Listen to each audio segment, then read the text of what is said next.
Oh,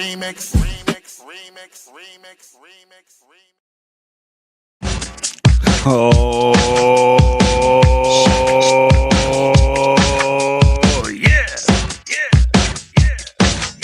Welcome out. This is the Remix Morning Show. Right here on Black Liberation Media. In case you didn't know, I go by the name of the Ear Doctor, coming to bring you that boom bap breakfast. That's us, not just me holding the D. Let me let you see who they be. Starting with the brethren, them called Evan. And holding it down all day, not even on a Saturday, but today it's Renee.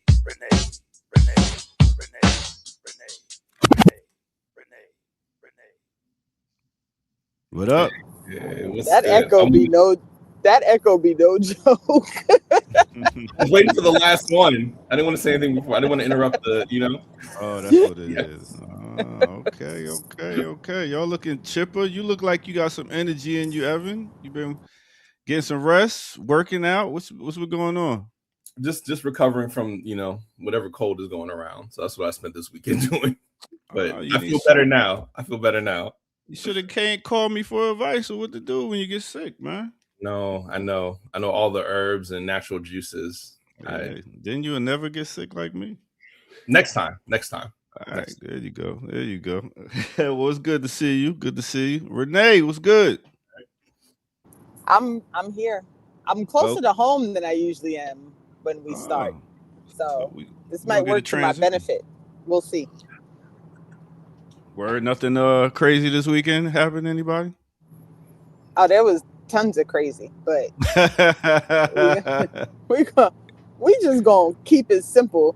The show was really good. Davon joined. We had a really good conversation about third-party politics, which I think folks should go check out. Yeah. We are eagerly looking forward to our in-live show in Newark on Saturday. Okay. And I'll see if I get y'all a pass. A pass? In Newark. I got people out there. You gotta check in when you go to different places. You live in Newark?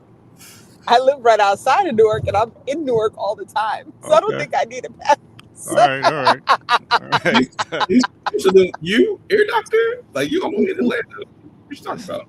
Hey, when you come here, you gotta check in, but make sure it's safe. That's all. That's all I'm saying.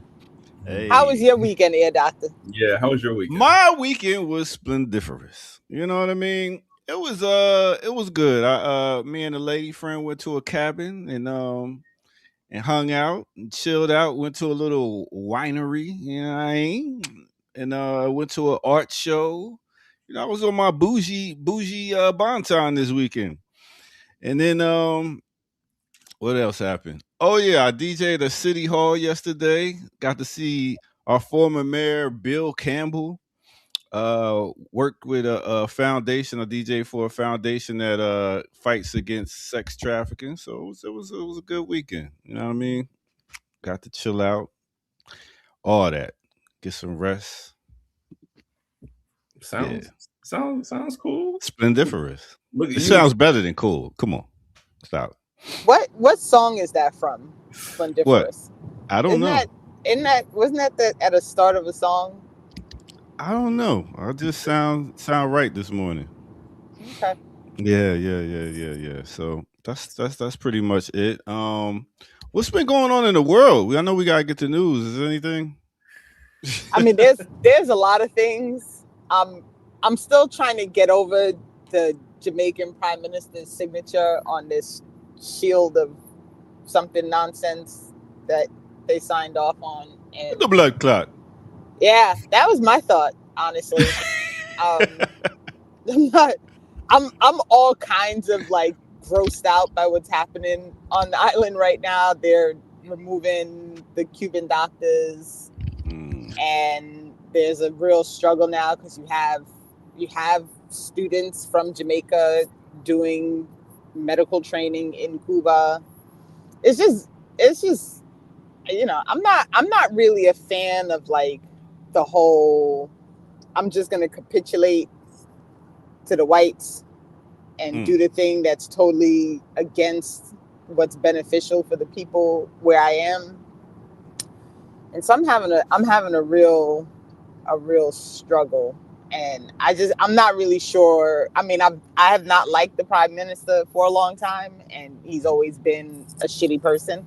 And so I'm not, there's been a long standing struggle between the Maroons and the official government of Jamaica, because they're technically their own government. And there's been a whole struggle happening there. But I need to do some digging. I need to find somebody who I can talk to and struggle through, like, understanding some of these dynamics that are happening in the Caribbean, because it's. Well, I got an idea of somebody who you could talk to. Burn it down, Kim Brown. Yes, Caribbean expert. We laugh, but Kim, one of these days when I talked to Kim was like, "You should really do something about your home island." And this was before all of this madness started, and so she stands correct. Just for the record. Look at that! Look at that! Put your chest out, Kim. Look at that. And that came from Renee, everybody. You know what I'm saying? Renee said that. Just so you know. What are y'all discussing? What's going on in Jamaica? Talking about your weekend, Kim. How was it? Nigga, it's Tuesday. What is you talking about? Yeah, our Monday is today. I went to a pay-per-view last night. Renee was there. It was nice. Boy, you so messy. So you couldn't wait. Yeah.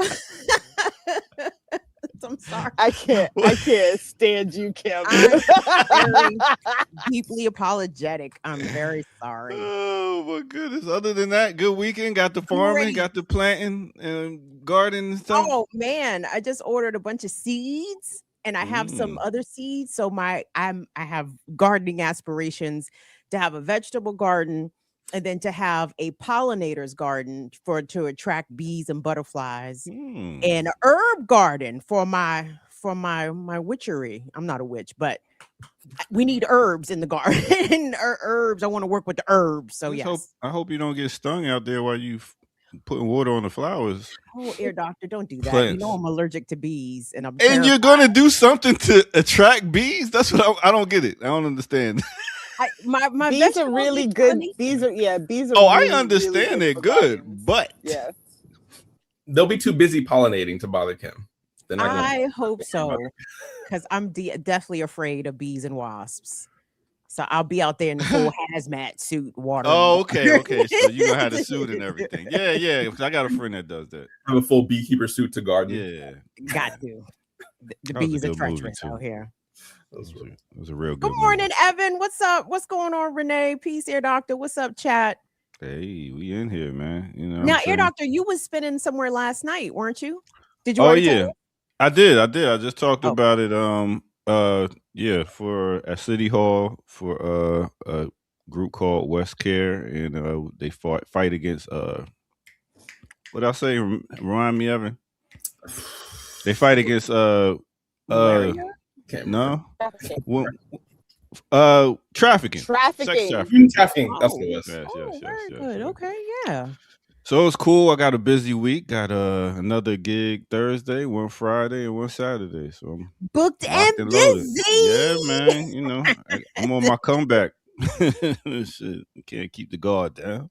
What do you guys think about? Is booked and busy the new They Sleep We Grind or Rise and Grind? Is that what booked and busy is?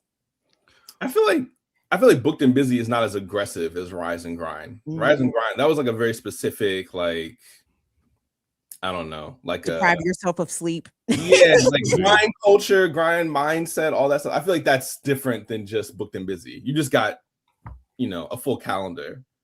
It feels. Well, I'm grinding too.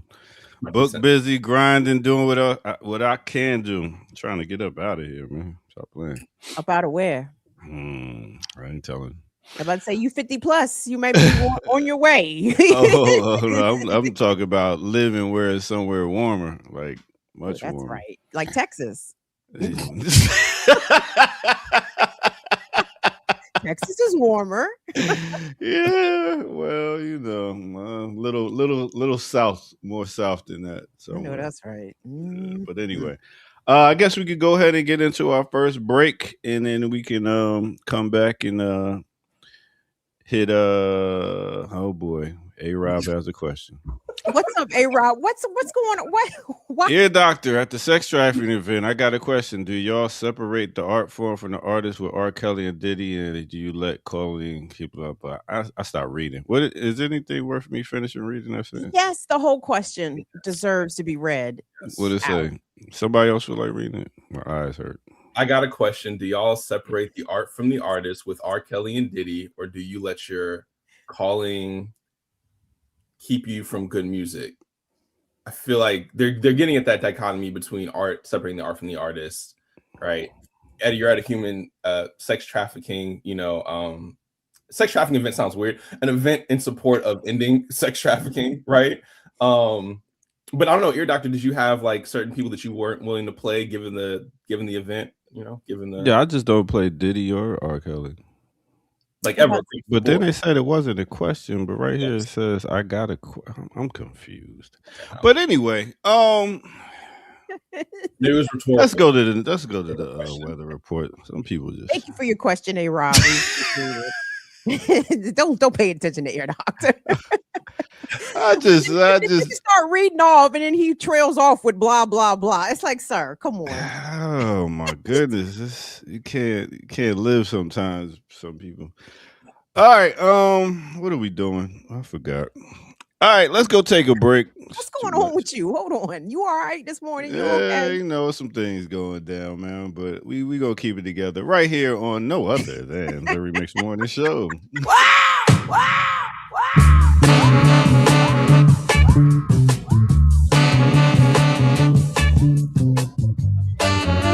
But I feel good. I know that I should now. Big up everybody. Hit that like button. Subscribe if you're new to the channel. Go to patreon.com. Become a member over there. Get footage that's rare. Donate where? At blkliberationmedia.org. As you can see at the bottom of the screen. Yes, go there. Donate. Get you some merch and all that. With that said, we're going to give you a little quick weather report. Let's start off in the ATL. We got a high of 76 today, which is pretty nice. I might go play some ball. DC is 81. Yo, if y'all don't believe in global warming, chemtrails and all that, y'all need to do your research. Anyway, Chicago, 51 degrees is the high. Houston, they got a high of 82 degrees. Let's talk about David, Panama. They got a high of 95 degrees, which is kind of hot. And last but not least, let's go to Fada, Chad. Yes, in Africa. They got a high of 94 degrees. And I'll tell you who else was hot. A bunch of Karens was hot, but not even here in America. Let me show you where and why they were hot.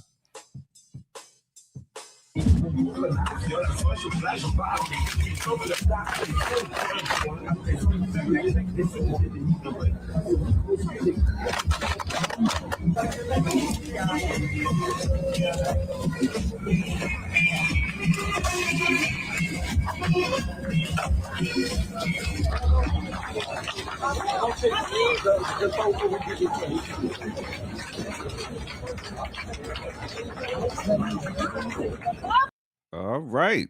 They was saying the pigs and the Epstein files, and they like to get naked, so they took the opportunity of Women's International Day. So with that said, they was hot, just like the temperature. All right, let's get back to it right here on No Other Than the Remix Morning Show. I told you. In the fridge. Ow! Of all, what's that noise? What's that phone? Your phone? Yeah, right. It wasn't me. That's how you used to look in class. What? So yeah, they was piping hot over at the Louvre, I believe. Is that how you pronounce it? Yes. Of all the protests for you to show, you picked that one. I mean, we talk about hot. They was hot. I guess they mostly hot at all rallies. I don't know. Ain't been to one in a minute. felt very performative. I don't know. Kim, do you even know what to say? Were they doing the chicken dance? They was doing something. I don't know what the hell. They like to do this dance like this. I study white dance. Do you now? Yes. Oh yes. Oh yes. It's certain white women that do this wave dance like this. It don't go all the way to the beat, but it goes to the. It goes. All right. With that said, I'll catch y'all next break. All righty. He left us with. Oh man. Well, let us not dilly nor dally. Let us go ahead and two-step into the news.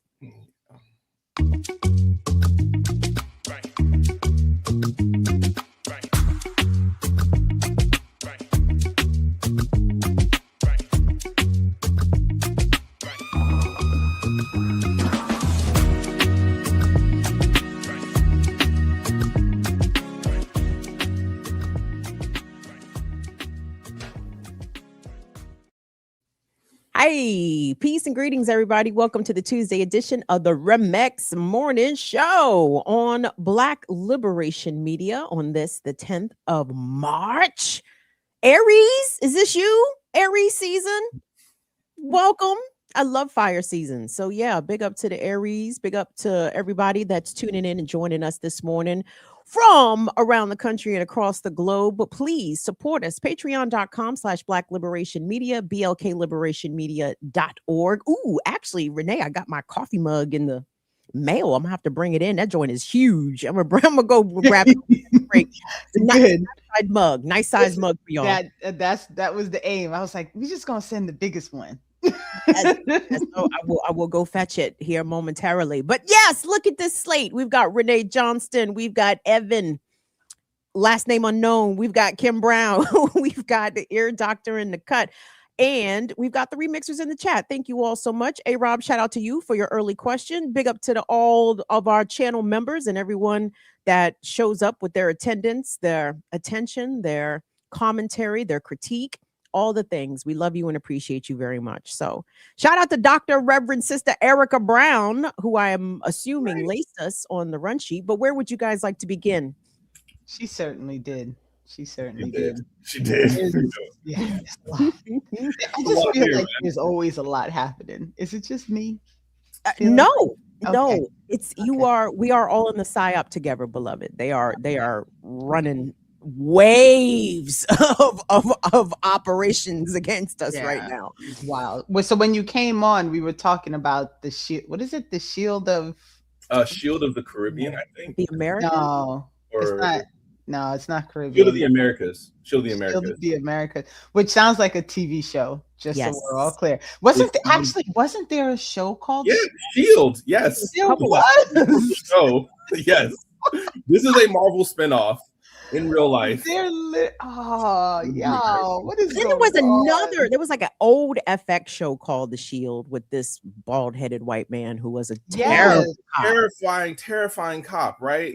Yes. Yeah, I do remember that. He talk about central casting for a scary ass cop. That is pick him out of a lineup for real. He was. It was a good show, though. It was intense, but yeah. So what we got here? What's going on in the Shield of the Americas? So the Shield of the Americas is, and I don't know if it's actually on the run sheet, but it's this supposed corporation of countries to fight the war on drugs. Oh, they're supposedly going to go after the cartels, and not at Fort Bragg, but the other ones. Not yet. Just the ones outside of the United States, not the ones that occur on the military bases in the United States. And so, someone sent me the actual signed document of agreement between all the countries, and I'm scanned it, and I was like, "Why the fuck is Jamaica on here?" Yes. There was a story about Yes. Jamaica. No, Yes. the U.S. is threatening all kinds of shit against Jamaica. There was a story I just know. saw that the U.S. is threatening Jamaica because they have a program that allows Cuban doctors to come to the island. And Jamaica expelled all the Cuban doctors. Did they really? Yes, because I also got a copy of the statement from the Cuban government expressing their sincere disappointment at the decision that the Jamaican Prime Minister made. Exactly, because the Cuban agreement between Jamaica and Cuba has been, I mean, that work has been in place at least 50 years, like 50, 60 years. Yeah. And so so they're making all the doctors leave, they're ending the training program. You have Cubanos that are in Jamaica in school, you have Jamaicans that are in Cuba in school. It like, yeah, and the Cuban teachers all left in solidarity. The whole thing is just I really, I mean, I knew the and I said this before you came on, like I knew the prime minister was shit, but like I don't think I was quite expecting this level of shittery, and so I'm not. Yeah, not to cut you off, but shut up. There's been several stories because you know, Renee, I follow Jamaica news for whatever reason, and there was a story in the last couple of weeks. The U.S. ambassador to Jamaica was down there twisting arms, trying to discourage Jamaica from accepting, I think, a 5G network upgrade from China. And U.S. is like, well, I mean, if you're gonna be taking shit from China, then it's gonna be a problem. And it's what is with this arm twisting diplomacy? Not to say this is new, but no, but I mean, there's so much contradiction and controversy on the island. There's a whole other fighting happening over with the Maroons and aid from Melissa. Well, that, but also going back, because that land is preserved land, and the water that comes through the Maroon land gives water to like 3/4 of the island. And so one of the struggles has always been trying to get to the Maroon land to take over that land by the government. And so there's been a fight for, I mean, years between the Jamaican government and the Maroons in Cockpit Country, because they don't want to give up their preserved land. They had a direct agreement that it would always be their land. So then when you have things like Melissa come through and then you have damage, then and the Maroons are saying, I don't want the US military coming in to help us rebuild. Like, there has to be a way that doesn't include bringing in the colonizers again. And so there's a lot. There is a lot. And yes, Leah, it is called Cockpit Country. Coptic, you say? It's Cockpit Country. Are they Coptic? That's just the name. That's just the name of the. It's the name of the portion of the island. Yeah. Okay. So, but there's a lot. There's a lot happening, and I admittedly do not do as in depth of a job as I should in paying attention, but I'm gonna have to, because there's definitely some level of inner workings within the Caribbean nations right now that is good. Like, there's gonna have to be a decisive move in one direction or the other. And I know temporarily the I want to say CARICOM initially was going to try and still support Cuba, and then something else happened, and then now you have all these islands signing this stupid shield agreement, and so this is all, and I'm really not fully clear on it, and I need to become fully clear on it. So I'm gonna do some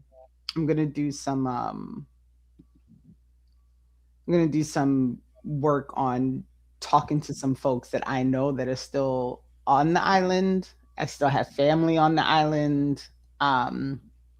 So, and I know people that have been doing the work forever. And so I'm gonna make a I'm going to make some time to do that because for me personally, it's important for me to have a better understanding. So, and we'll get there.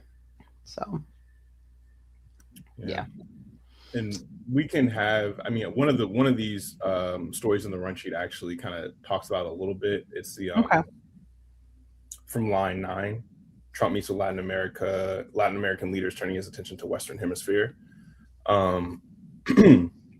So just to be clear, like this language, right, about pivoting, back and forth to the Western Hemisphere, right, is very much I think window dressing, right? U.S. imperialism is always active every place. The same aircraft carrier that went to, kidnap Maduro and first combatant Celia Flores is now attacking Iran, right? So they're constantly, moving back and forth. They have been the Trump regime, right? The U.S. regime has been targeting Cuba, right? So I think that it can be read this way as well, right? With them gathering themselves to finally, continue more, maybe something hotter with Cuba. But this is the meeting that you were talking about, where they were signing that Shield of the America summit, which happened in Florida, by the way. Of course. Was Cunty, was she there? You know what? It's funny that you mentioned that because I'm pretty sure she is what is it? Special envoy to lead the special. I mean, did they make up the Shield of Americas like on the same day they fired her? Because I never heard this organization referenced before she had been let go from her position as and I don't even, was she act like when you get moved from one position to another position, is it actually a firing or was she promoted? Totally not fired. I would agree. I would absolutely know. I mean, that's how the whites do, right? They'll find a position for the homie. You know what I'm saying? Yep. Fail up. Yeah. And they had the who's who, right? They had Secretary of State Marco Rubio, Defense Secretary Pete Hegseth, former Secretary of Homeland Security Kristi Noem, right? Special envoy. So they had his faves there. This is a picture of all of them licking that boot. So embarrassing. Mm-hmm. But yeah, ostensibly, again, this is to fight so-called drug trafficking, human trafficking, etc., right? Things that the U.S., right, is deeply involved in, right, as we've joked and spoken about more seriously on this platform. So this is really just, I think someone said in the chat, right, like a Timu, this in the peace border, like a Timu UN, NATO. So hold on. I mean, this sounds closely tied to the U.S.'s recent actions in Ecuador, which, very few people are discussing. How can we when it's raining oil fire in Iran? But what was the U.S. doing in Ecuador? Didn't they say they was doing some joint drug blah blah blah with the blah blah blah? Yeah, I think it if my understanding is clear, it's all connected, and I think this whole shield thing is something that they came up with and put in place so that they could say that it was approved for them to go into Ecuador. The Ecuadorian government, to my understanding, did agree to this thing that happened. But, everyone, my struggle is that there is no bigger gun gangster or cartel than in the United States, right? And so when these nations are capitulating to these nonsensical things, right? I always have to wonder, like, is it we don't want them to drop the bomb on us next, so we're just gonna like comply and go along and then see what happens next?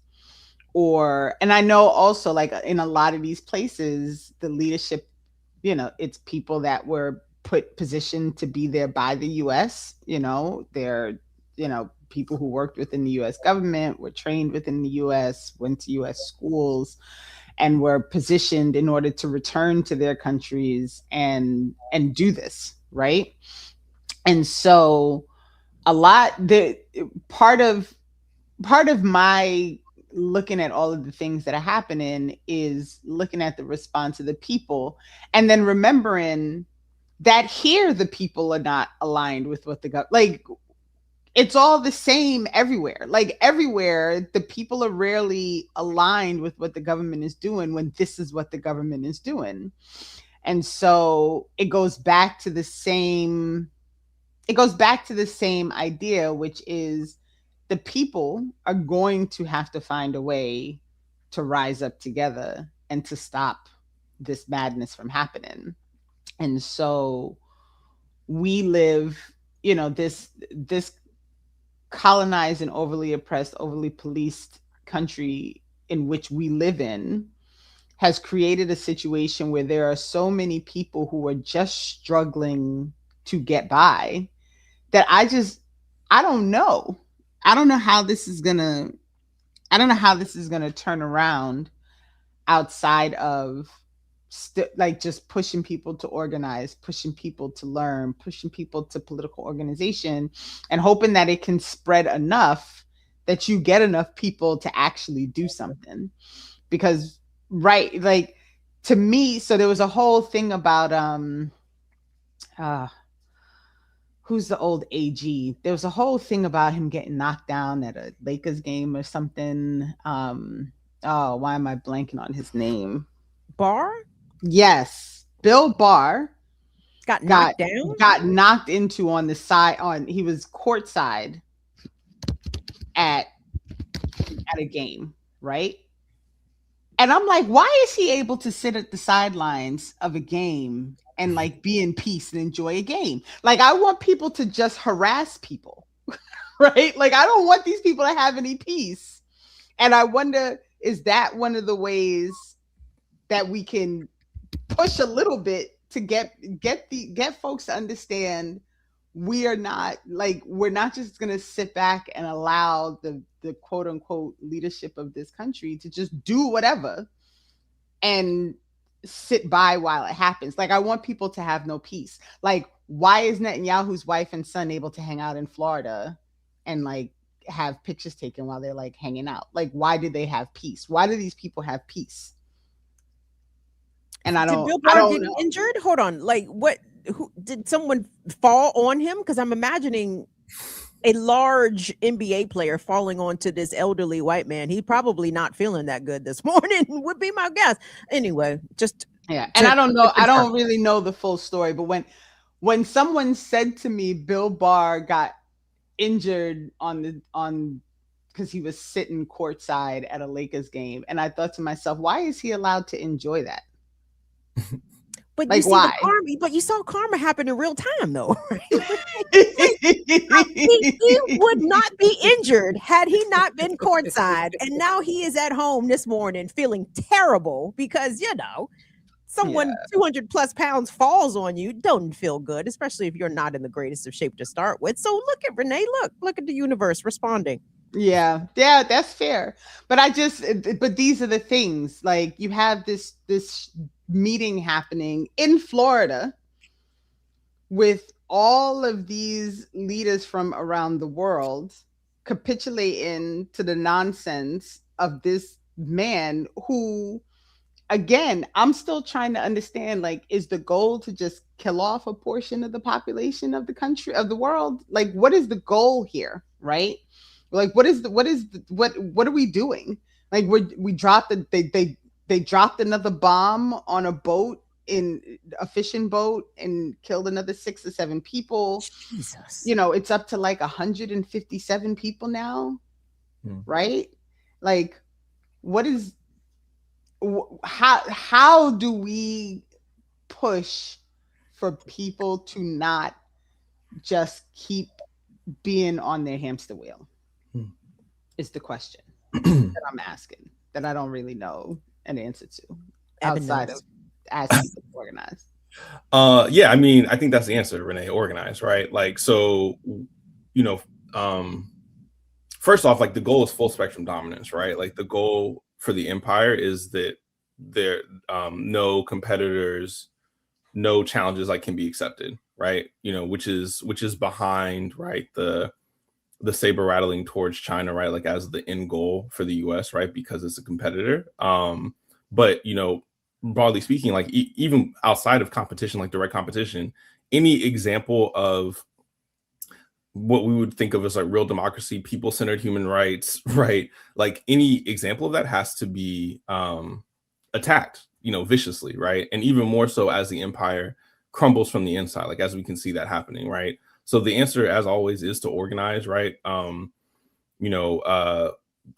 is a part of the U.S. NATO out of our Americas network, right, which is a large network of organizations connected to organizations on the ground in many of these countries that are organizing against this, right, participating in these conversations, right, because we can't be confused, right, like the state and its representatives do not represent the people, right? We know that here, just as it's true here, it's true for many of these countries that signed on to this Shield of the Americas. And people are organizing, right? So I think we need to continue to do that, continue to lift that up. Working to struggle for a zone of peace, right, is a material ask, right? It's not just kind of like this. It's not some whimsical kind of like ideological ask. It's a material ask, right? Specifically because of this kind of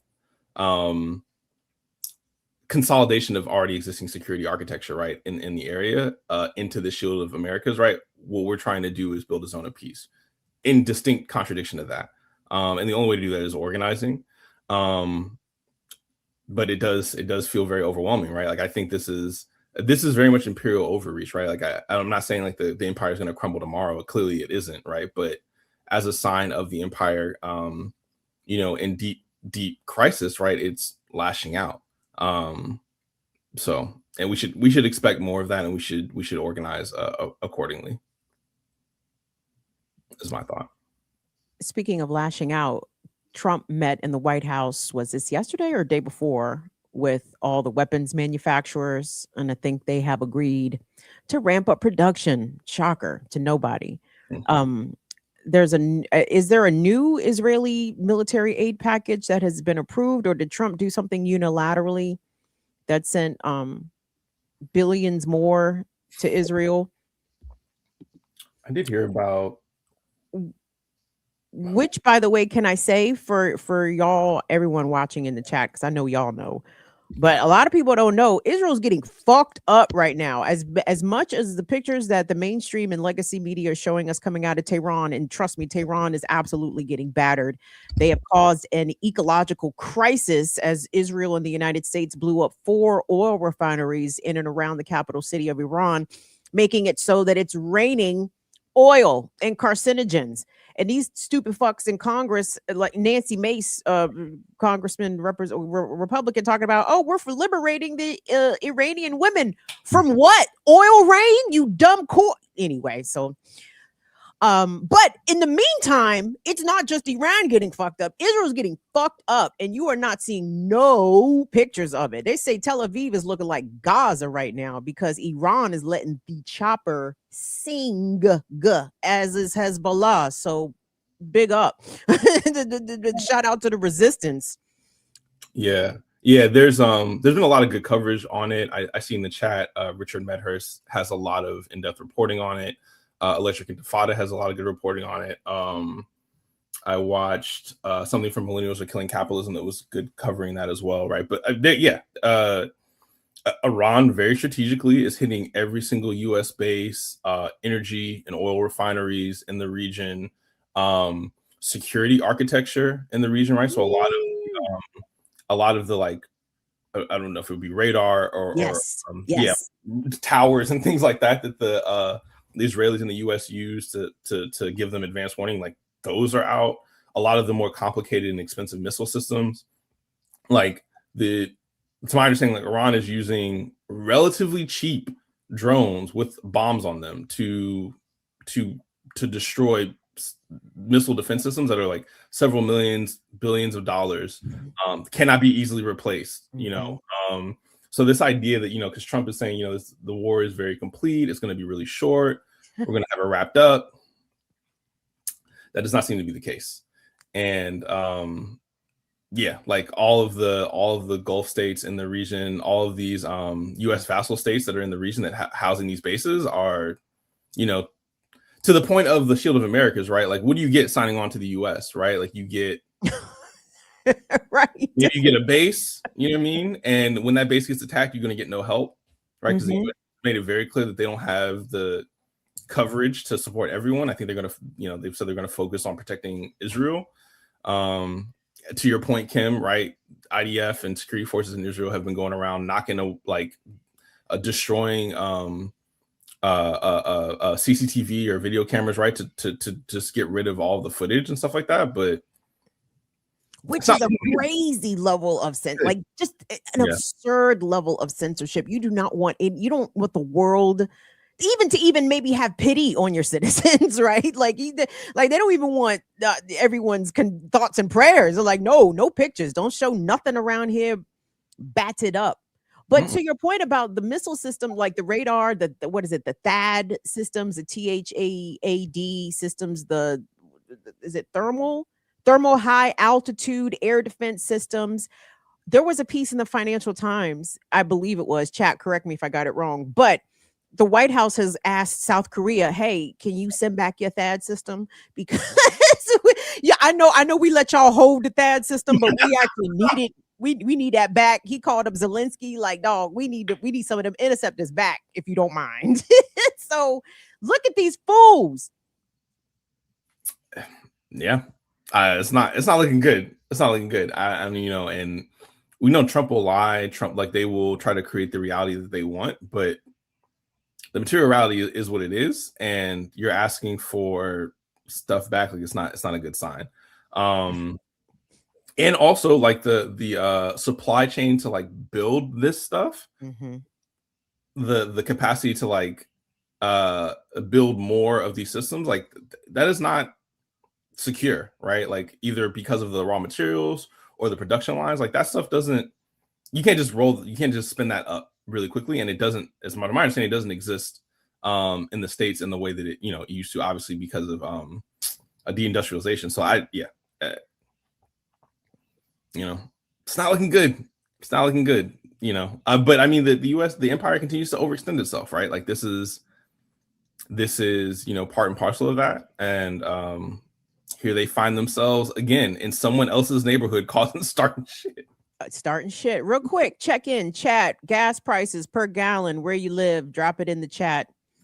I know our California folks probably feeling this very acutely. Chicago always has very high gas prices. New York City, what is the price of gas looking like? Renee Johnston, can I tell you, I put on my blind. I was like, dun, dun, dun, dun. I'm not even gonna look. I was like, the meter says I got 28 miles, and that can get me to Jersey.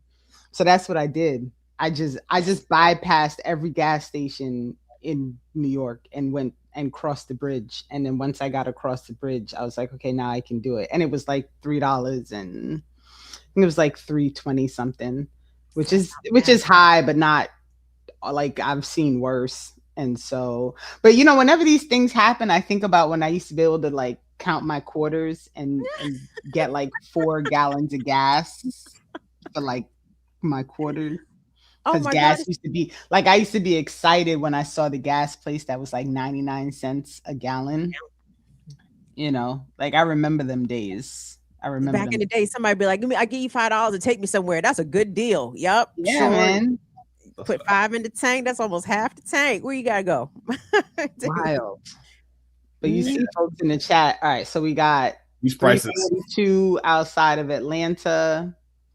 We got 350 in New York. So see, I made the right decision. Wait until I cross the bridge. We got over $5 in Cali. In where? In California. Oh, Cali. Mm-hmm. Oh, $4.55 in Arizona. Ouch. $3.50 in Nashville. Oh, look, Arkansas is good. $2.79 a gallon. Who is that, Brother Jamil? That's Brother Jamil. Brother Jamil. But where you going, Brother Jamil? where you going? $3.19 in Mobile, Alabama. $4.15 in Oregon. $3.50 in Northern Virginia, so they're probably aligned with New York prices. It looks like that's crazy. Whew, Yeah, $4.55. Where's that? $4.55. That was in Arizona. Oh, We shiza. got $3.15 in Austin, $3.08 in Burlington County. And airplane price, the tickets they gonna go up.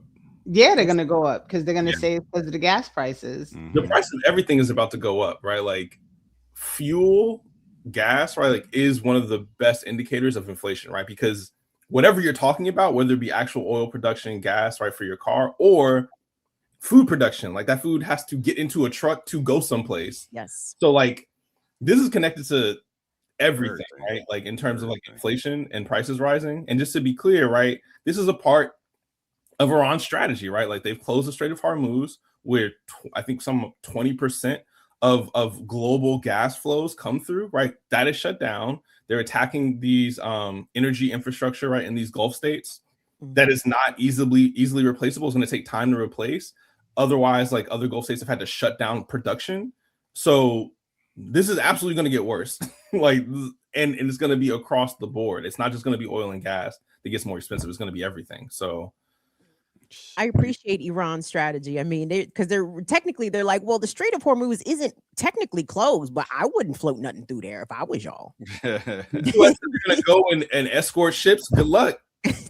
Oh, good China luck. Cargo, come on through. Yeah, man. Well, I mean, and then every time you try to buy something, the price is up, and the store owner be like, tariffs. Listen, we may have to result back to our bartering systems sooner than we expected.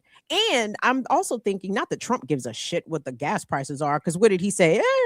If it goes up, it goes up. But this dumbass probably think we're going to get oil from Venezuela and ta-da, fuel prices crisis averted, right? Look, we just stole all this oil from Venezuela. It's not the same, you goofy.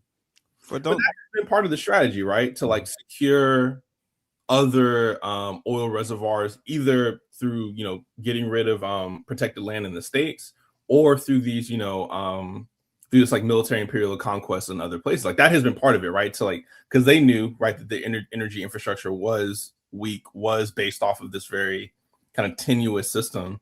So that has been a motivating factor, right? Like, but to your point, Kim, like they haven't done enough of it. So, man, maybe you could really negotiate now to work from home because. And then don't they got like locked in prices right now for gas on like different companies? Like they lock you in.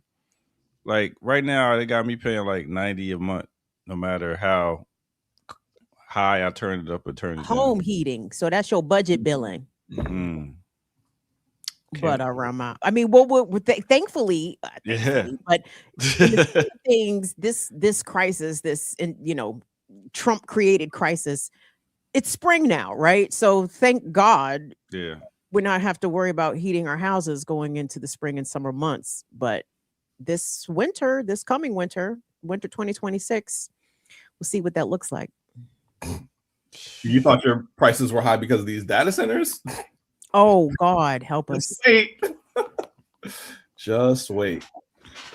And I will say, just like a last piece, right? In order to try to make this connection, right? Something that we always talk about, right? Is like this war, the war that the empire initiates and starts and engages in abroad is connected to the war at home. And the war at home should not be isolated to just ICE, cops, pigs, right? Like that's not all of it, right? Like there is an economic war that we're also put under, and this is part of that, right? The way in which like low income communities of color are gonna suffer, right? Colonized communities in this country are going to suffer because of this, right? Is a part of that economic warfare. So we need to make these connections for people. So where the money at? Israel and in the Pentagon and in Trump's pocket. You know how the Pentagon keeps like not being clear, like keeps failing its audits, like no idea where they spend all that money. That's where it's going. It's going to who knows where. It's going to CIA on the ground in Iran. You know, I mean, like, I don't know. It's going to all these other places. I guess I'm asking, where are the secure, quote unquote, jobs? Where do we go get money at nowadays? I mean, Cop. in a minute, huh? Become Black cop. That's where all the jobs is join the military. That's crazy. Listen, from what I understand, they are already, this is unconfirmed, but I heard that the military is giving out ridiculous bonuses, right, for either people to re-enlist or for new recruits. You know, it's a 5-figure signing bonus. So that's where the money is, as they cut SNAP and increase the work requirements for people to receive food assistance. Because I'm looking at trying to make some money off just soccer people when they come down here in Atlanta, and I'm like, I don't even know how that's going to roll. Like, look, I would not be traveling to this space to go this raggedy ass for real to end up in some tent in the Everglades. Like, they wildin'. If people come here for this, they're wildin'. Wow. But I mean, a lot of the Europeans who want to go, you know, that soccer is a racist ass sport. You know, they like, whatever. We love what's going on. But you know, they wouldn't go, ear doctor, because they're plugged into the BAP campaign to demand that FIFA and the IOC ban the US and Israel from all of these games, so they cannot sports wash their empire, right? So like, they wouldn't go, right? Because, you know, we're doing such a good job publicizing it and putting that out there. You know, so hopefully people will see and not support. We talking about the same Europeans? I mean, what's Europe got? Two good teams. I mean, England and France, and then everything else falls off a cliff. Everybody know the best ballers is brown and black. Even on the European teams, right? Was gonna say, wasn't that a big joke the other, was it last year or 2 years ago that the France team, they were almost all black? Real quick, Evan, there's a story I saw loosely related to the BAP campaign, and if you look at what's going on in Foxborough, Massachusetts, the town is pissed off that the Trump administration and like the state has not provided this $18 million they need for security, right? And they are bitching, big time bitching, like, we are not paying this money. We are not paying this money. And so the matches are slated to start, I think, in less than 90 days. And this security funding has not yet been confirmed. And I thought about you guys. I said, well, look at that. Look at the state kind of fucking itself up. I heard about that. Oh, I see. Security funding fight continues ahead of the World Cup. It's like, how can we exploit that? You know what I'm saying? This broke country can't afford it anyway. I need to go someplace else. That part. Let's go Airbnb my crib. Air doctor, I mean, I feel you about the FIFA hustle. I know there's a hustle to be had out there. You know what I mean? I ain't got no regular job. I got a hustle. You might as well go get you some cases of water and do like the kids do. Be a water guy. I'm not even a water boy, a water guy. Water man. Hey. Water Give me an umbrella in one of them chairs that got an umbrella attached. Be right out there in the middle of highway Riverdale 85. Stop playing. You be selling out, Shuddy. Yeah, because they got a whole soccer thing down here where I stay at. So I was like, wait a minute. They got me on the Olympics. Like, when the Olympics came, I had a table and I was vending, and they gave us this area, and they ain't bring no tourists by the area. And they told us they was, and got me and my homeboy out of like 2 G's. What? For the license? For the no, just for buying all that stuff, the spot, the merch, all that stuff. We was like, word. Wow. So yeah. So I don't know. Your learning from that, your doctor was to run it back for FIFA. Is that what you're You damn right. Listen, if you don't win the first time, you gotta keep trying. I just want to understand. I just want to understand the logic. That's all. You got to figure out. See, there's no such thing as failure. You find out what's fucked up and then you fix it. That's all it is. Anyway. With that said, let's take a quick break, and then we'll come right back here with some more news on the Remix Morning Show.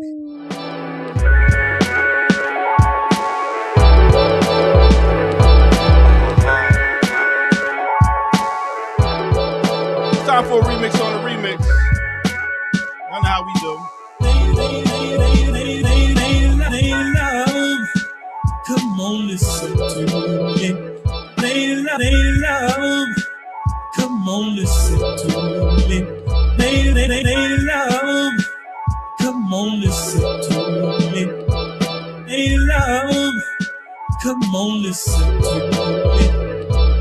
Lady love, come on, listen to me. I know you wanna turn away. All that we've been through, I'll never give up loving you. So won't you give me one more chance for romance? I'll show every love that you've ever known. Straighten it up and make love the way it should be. Yeah, one thing sure. Love we have will grow. If at first you don't succeed, you got to love again. Just let me be. Let me be the one that you come run into Black Cloud Liberation Media. All right, big up to all y'all tuning in. That's Intro. Yeah, in the year 1993, they came out with that album Intro, and the name of that song was Let Me Be the One on the Ear Doctor beat and one. Yay. So hit that like button, subscribe if you're new to the channel, go to patreon.com. Become a member over there, get footage that's rare, donate where at blkliberationmedia.org. Show your love, get some merch, get a nice dope cup like Kim Brown just got, so you can drink your coffee and drink it well. All right, that's it. Let's get back to it right here on No Other Than the Remix Morning Show.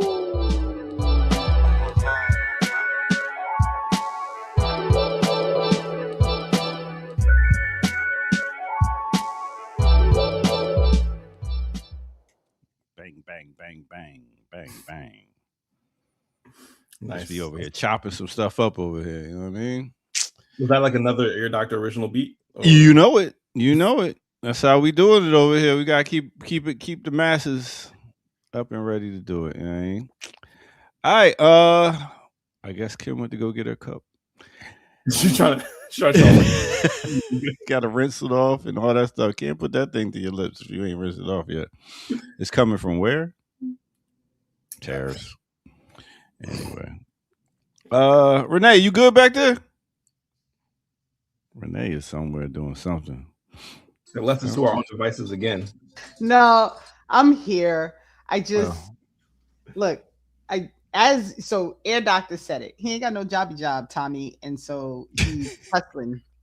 I also ain't got no job, Tommy, and so I'm hustling. And so I got like multiple things going right now. But the break was on, and what I do when we're on break is I try to see if I can get my coffee made. And so I turn the sound on the headphones mad loud so that I can hear what's happening on the screen while I'm doing the coffee. And I was too far away from the computer. So my bad. My bad. Good. It's all good. It's all good. What about you, Kim? Where you been? Looking for my mug. I knew it. Niggas moved it. No, it's broke. Moved. It's moved. Oh, moved. It has been misplaced. It's very easy to hide things from visually impaired people, and you realize that it's like you moved it. Why did you do that? You know, it's the worst, Kim, when you got glasses and you looking for your glasses. It's so terrible. Like you really can't see shit. I love y'all. I love y'all highly corrective lenses people, because there's not that much difference between me and you, Ear Doctor, except for a pair of glasses. Let me tell you something, Kim. If you take my glasses off, I can't see shit. Listen, you ain't lying. I'm not even playing. I can't drive. Don't ask me to cross the street. I can't see shit. You got trifocals. Yeah, it's bad. Yeah, it's bad. I have to do like the special cut lenses so that they don't look like bottle caps. Yeah, that's what I got. Bad. Yeah. That's what these are. I mean, you gotta look like you gotta read stuff like this. Yeah, man, it's wild. It's wild, man. So have empathy for your low vision folks. You know what I'm saying? But I am glad to see that everybody got their stuff that asked for stuff. Yes, This is good. I also sent Evan an email because there was some confusion And I need to respond to that email. He hasn't answered my email yet. So. That wasn't a mistake, but I'll answer that email. My fault. I read it, and then I was gonna, you read something, you're like, I'm gonna come back to this later, and then you forget because I'm just not that important, and you don't really need to. Burn. Yo, big up to 0PE sending in a big $1.99. When you coming off a hiatus, Kim? That's the question. Hey, thank you, 0PE, for caring. I'm thinking either next Tuesday or next Friday, and I know y'all gonna be like, "Shut up, Kim," but no, Mercury is in retrograde. As I witnessed, the communications is all higgy hagger. You know what I'm saying? So let me chill. Let me let the planets planet. Get they planet it out, and then I shall return. Either next Tuesday or next Friday. 0PE. There we go. And Evan says, Elon says that Evan also doesn't answer their emails. So I feel less bad about being ignored. So what's up with that, Evan? I'm working on it. I'm probably better than Jared, but not that much. Wow. Where's the push off to someone else what's the accountability here, Evan? Why are we even bringing up other people's names? What are you talking about? What about your emails? Are your emails good? Yeah, they are. I answer. You know what Air Doctor is great for? I will send Air Doctor an email, and Air Doctor will call me. I'm from a different era, Evan. We didn't have emails in the 80s. We just called the person and like. We didn't. You just got on your rotary phone and and wrapped the wire around my finger while I was talking. Like, you know what I'm saying? Y'all don't know about we that. Literally went from checking 2 to maybe 3 things max: the mailbox, the phone, the answer machine. To now, everyone has 10 things to check. Right? There are 10 things. Y'all, to my BLM people, when I was trying to log on to the meeting last night and you niggas sent out a new app, I said a new app. A new one? You niggas is just too good for Zoom, huh? Zoom? Oh my God. No more, huh? Yeah, what are they, Zionists? Yeah. I'm out of here. I can't stand. I said, which millennial in the collective said, you know what? We off of Zoom. We doing something else. It was the Gen X person, actually. I went with a new. I know. So it's a new company that we're using for emails and all the stuff. But I was also trying to find a company that was not linked to all of these big US corporations that was not going to cost us an arm and a leg to use. So it was a combination of a reasonably priced company that does all the things that we needed to do. And yes, it's a pain in the neck, but it worked just fine once you got on. So I was absolutely blaming the youth. I said, what millennial idea was this? The millennial said, what's one more app? But here it was Renee the whole time. It was me. Sorry.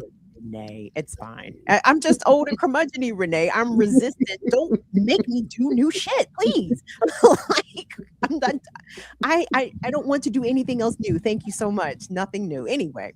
So real quick, someone asked what's the company. It's called Zoho. ZOHO is the company.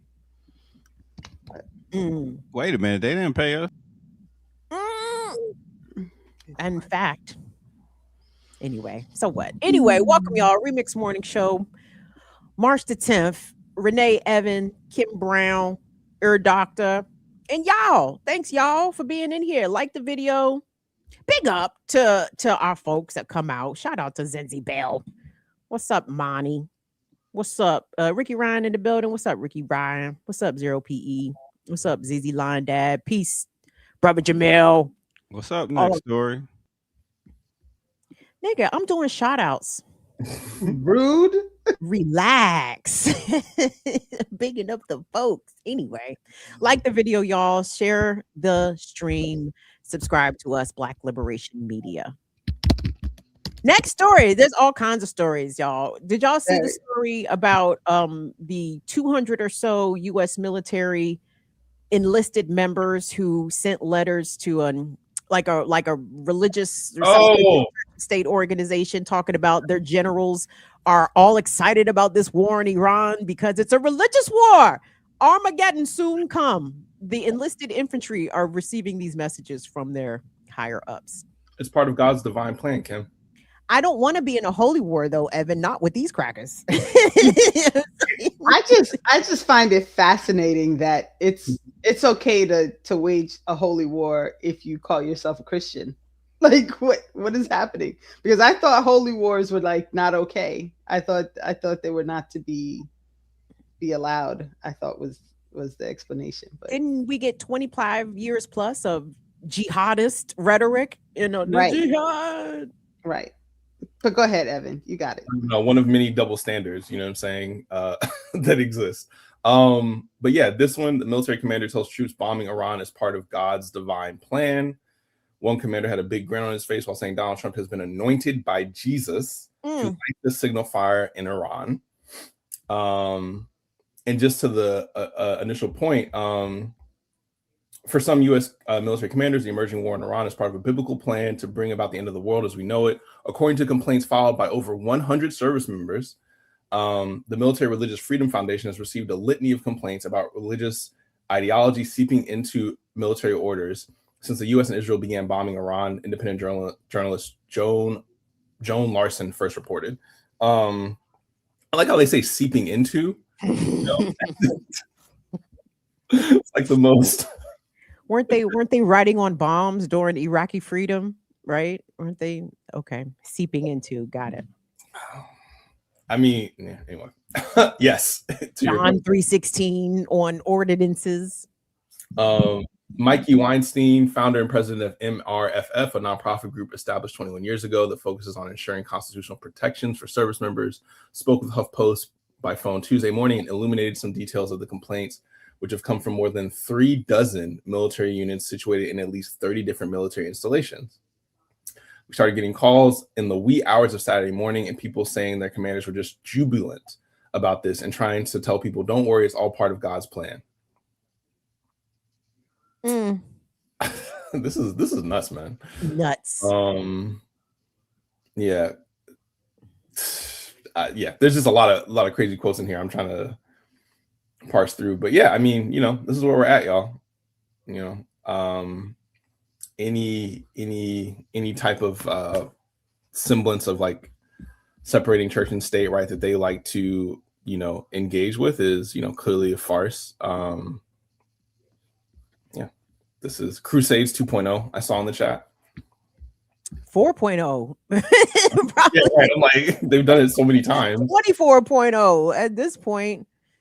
No. So I'm a bit of a believer. I know you're not supposed to be a bit of a believer, right? You either believe in Jesus or you don't believe in Jesus. I believe lots of things about Jesus regardless. Here's my thing. I don't believe Jesus is on the side of these folks. Period, point blank. And I'm just afraid that because it is the army coming from this rotten colony that we all will be punished. I'm afraid we all will be punished. And it's amazing to me how these white Christian Zionists look at Jesus and see themselves, which is wild to me. It's like, how? What? In what? I mean, I know they've been deeply indoctrinated, and as we all have been, but come on. If you believe Jesus came from Bethlehem and you look on the map and you see where Bethlehem is, do you see yourself European? How? Anyway, sorry. They're not reading the book. they're not bothering themselves with reading the book. Let me comment on this religious discussion. Oh boy, here we go. We're almost good. I mean, you know, it's a good story. You know, I think it's a story meant for people to follow the moral things that Jesus did. I don't know if it was, you know, real, but yeah. But there, you can use any story to pretty much get what you want out of life. If you can bend it and flip it. You know what I'm saying? And that's what they're doing. So, and they got a whole bunch of people following it. But they want to take us all into Armageddon, and I disagree. Well, maybe I don't disagree. Shit, maybe the earth is too rotten, and we might need a big reset. But it's time for a flood. Or by fire, you know what I mean? One way or the other, with the nuclear option on the table for a lot of folks. But come on, like, I don't want these maniacs waging war in our name on behalf of Jesus. And it's like, Jesus don't even fuck with y'all. For real. I think it's two Jesuses. It must be two sides. I'll get that one. Anyway. I love that he came to just leave us. But I tell you, there are no words for that. There's just no words for it. I don't even know what to say. It's the religious doctrine of the ear doctor, coming to share his knowledge with us. There we go. All right, what's next? What's the next? What else? I mean, I guess connected to, I know I saw it. Trump vows control over Iran leader as U.S. soldiers' deaths rise to 7. The hubris. So, as they are engaging in this religious war, it's kind of like the Klansman Kirk thing, right? Like you gotta break a few eggs, right?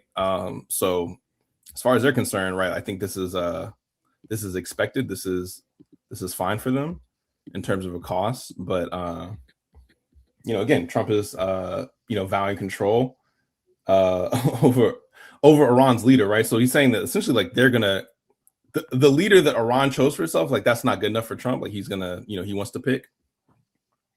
So can I tell you the response from the media when I saw the media asking him questions about this? So which leader do you think, Mr. President, would be well suited? Mr. President, have they reached you? Have they reached out to you about, the next? And it's like, why is it normalized that the leader of the United States has some input about who is going to govern another country, but especially Iran? Like that part. The way that American media just swallows it down. Whatever the White House says, well, the president is disappointed he didn't get an input. Why the fuck does the president think he should have input on what another country decides to do in terms of who will govern them next? Right. Like him being like, I don't approve of the new selection. Who fucking asked you? like I said to somebody, I'm like, if somebody was like, the president doesn't approve of you making leftovers for dinner on Thursday night, I'd be like, okay, he can go fuck himself. Like, what is it? Who cares? Like, what are we talking about, right? I don't understand. But this is also the problem with mainstream media, right? Like, why is that the question being asked? Because that's the problem. That should not be the question, right?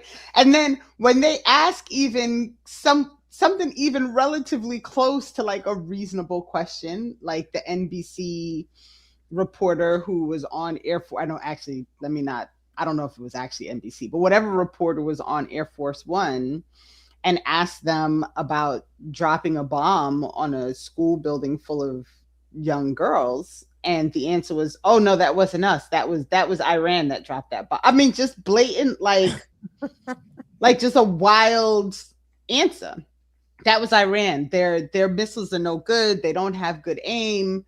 And meanwhile, it's confirmed that it was a Tomahawk missile, that it came from the US, because the US is the only country that uses Tomahawk missiles. And like, there's not even an attempt to check it.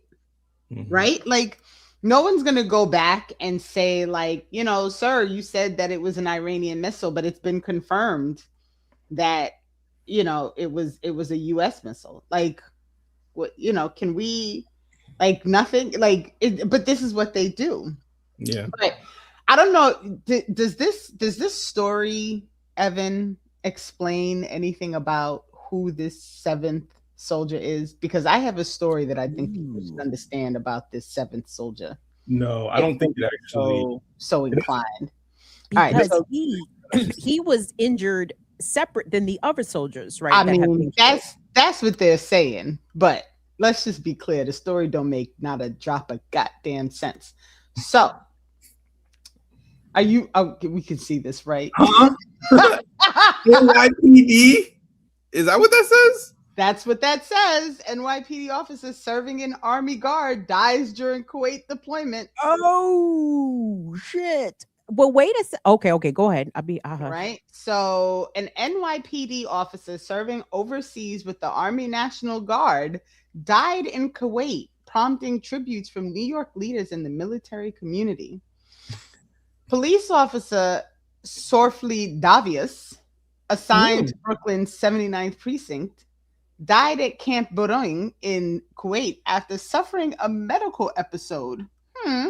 While hit in the head with a munition. Listen, while deployed with the New York Army National Guard's 42nd Infantry Division, according to city and state officials.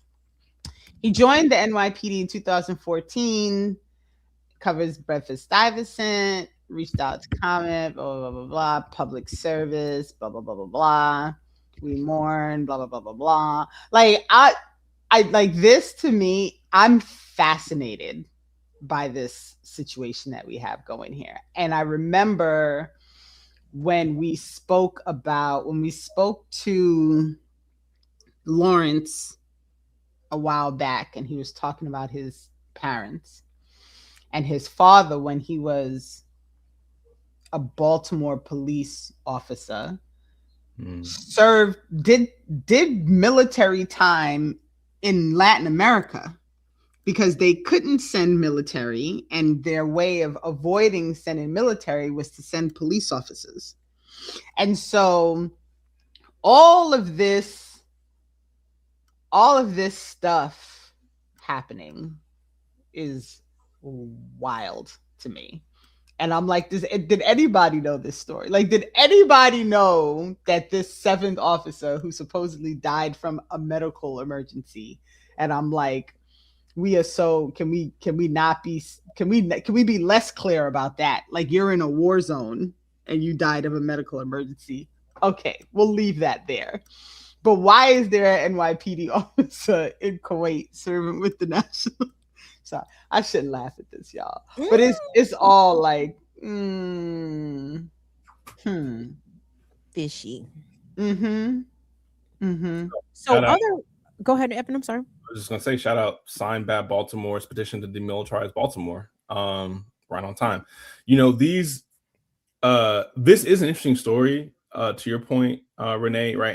And it highlights, right, the way in which the U.S. security forces that operate internally, whether it be police department, ICE, etc., are deeply intertwined, right, with the security forces that are sent abroad, right? And we know that, right? We know how the IOF comes and trains police officers. We understand like these relationships, like how they exist in, say, something like Cop City in Atlanta. There's another example of it, right? Like, to the conversation we were having earlier about the media apparatus, right? Like, we are only going to hear so much about it because that media apparatus is deeply intertwined with the state, right? In the same way that many major media outlets knew in advance about the attack on Venezuela, knew in advance about those plans and kept them secret, did not report on them, right? Like, similarly, I think that the way in which, rather, how much coverage these dead soldiers are getting, these dead U.S. soldiers are getting, is part and parcel of that as well, right? And like the lack of explanation as to why an NYPD officer would be over there in the first place. Right. There's a lot of speculation that the number of U.S. military casualties is way higher than what's being reported.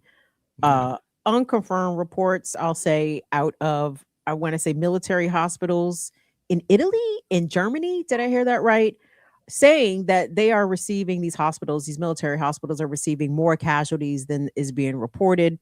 There was apparently some photos or video taken of like hundreds of coffins, not to say that they were full, but they were perhaps in anticipation of heavy casualties coming towards U.S. forces. There was another unconfirmed story I saw that an entire unit, again, unconfirmed, y'all. I mean, I'm not trying to be spreading misinformation. I'm just telling you what I had heard, but letting you know that I have not verified, but that there was a U.S. special contingent that was either killed or abducted and somehow in Iran trying to do some sort of special mission. So we are not going to get the full story in the much in the same way in Israel, that when they don't really report on how many IOF soldiers are killed in Gaza, right? Like they just don't tell people the amount of deaths that have been taking place. So I anticipate very much like here, we are not going to know the full scope of military casualties because they don't want us to know. They don't want to tell us. They don't want to piss off, especially Trump's base, I guess.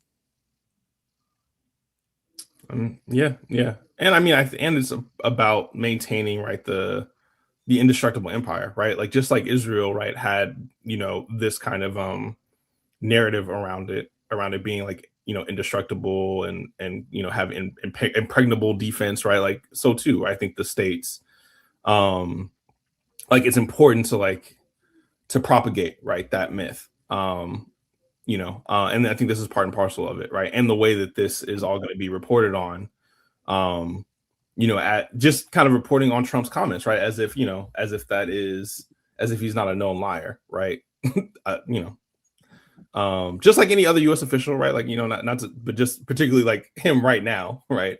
We know, he lies as he breathes. So, we shouldn't expect to kind of get a full analysis, right? At least from the U.S. perspective on like what is actually happening and how difficult of a time they're finding. And to your point, Kim, right? Like we have no idea about like, covert operations. They're not gonna list those, right? So whatever covert operations are happening, whoever's dying for that, like we're not gonna find out about that anyway.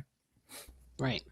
And there's always a consistent effort on the behalf of the US government to just sow chaos wherever it can go.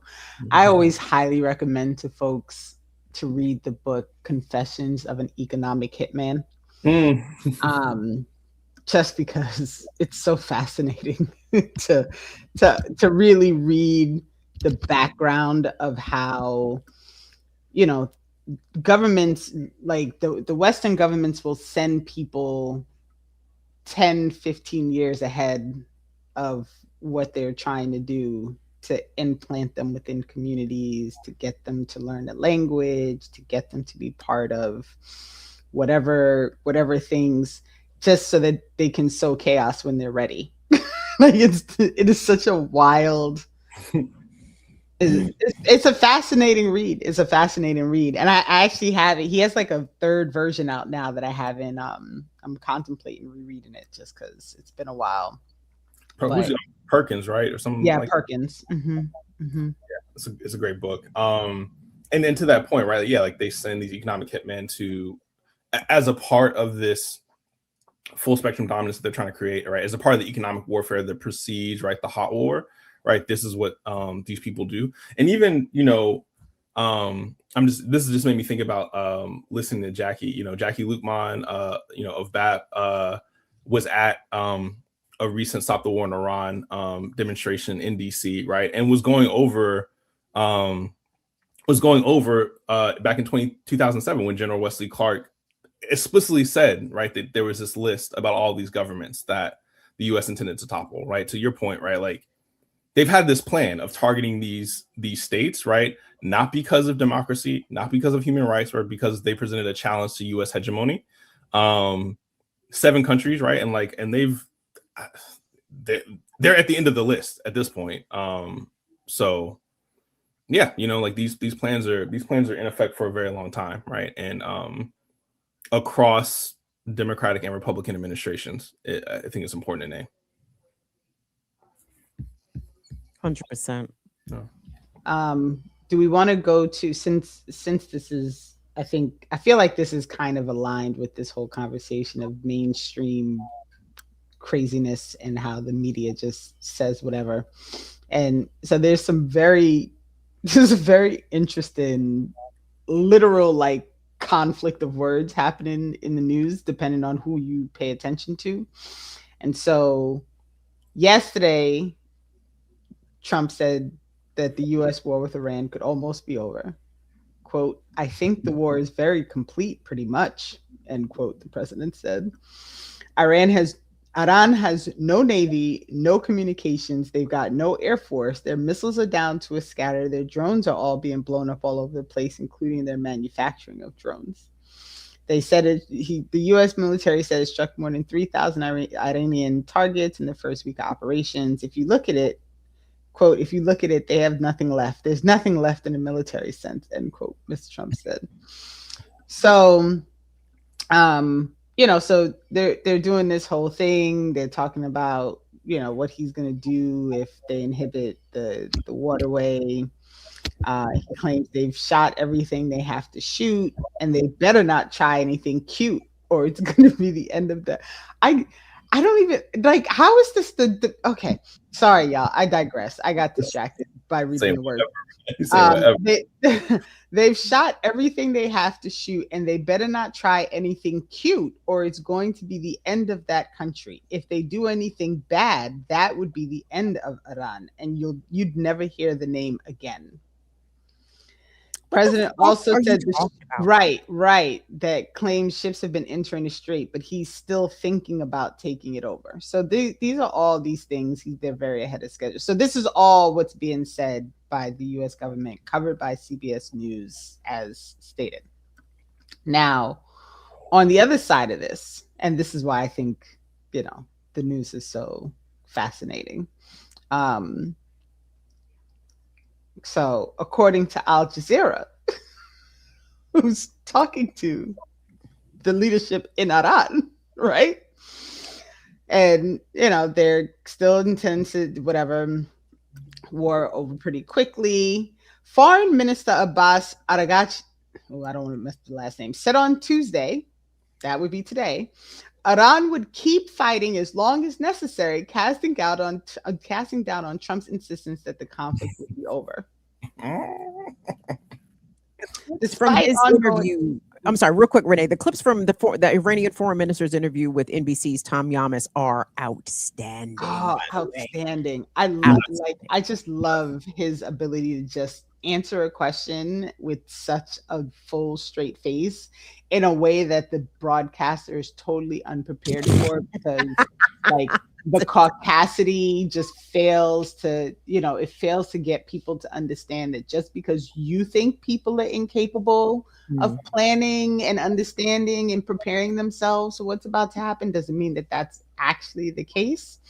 But this is one where he was getting on Iran about attacking all of their neighbors, right? Like, isn't this like beyond the pale? That, and they also asked him at another interview, are you concerned about U.S. troops on the ground? And his answer was, no, we're waiting for them. Ready for them. Ready for them. We said, no, we ready for them. That's what was going to happen. And when their ass is over here, it's going to be a catastrophe. And when I tell you that the broadcaster was like jaw drop, what do I say to this? How do I respond? And it is literally the caucasity of it all, and so essentially the Iranian forces have denied that any of this is true. They've said very clearly, like, no, we're not out of missiles. We're ready to launch a new response in due time. And my whole thing, really, when I look at these things happening and watch the news reporting, it's all the same problem, which is white man hubris, right? Like, I wish there was a good name for it outside of caucasity, because I feel like caucasity is not strong enough for the situation. Caucasity? Maybe. I'm sorry. But there's this level of hubris that comes with, and I don't even want to say it's white supremacy. Like, it's hubris is the only word I can think of, to actually believe that just because you said something, that's what's going to happen.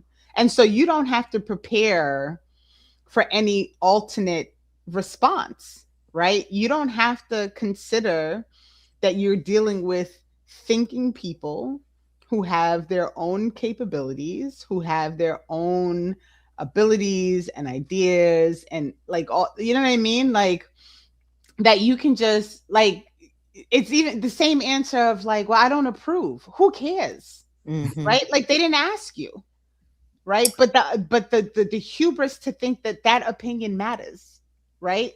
And it's emboldened by the US media, the Western media, the Canadian media, the UK media, the European media, like all these people running around and pretending as if anything that these people say is logical.